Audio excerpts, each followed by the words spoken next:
રજૂ કરું છું એક સ્વરચિત કાવ્ય એ તું હતો.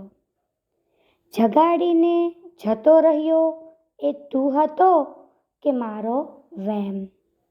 જીવાડીને જતો રહ્યો એ તું હતો કે તારો પ્રેમ? મારી સનાતન દિવ્યતા જગમાં ટકાવી રાખવા દીપ બની સળગી ગયો એ તું હતો કે તારો સ્નેહ? ત્યાગવાને પામવા ની મથામણમાં ભલા ભટક્યા વિના, ત્યાગવાને પામવાની મથામણમાં ભલા ભટક્યા વિના કૃષ્ણ મટી યોગેશ્વર બન્યો એ તું જ તો હતો વળી, એ તું જ તો હતો વળી.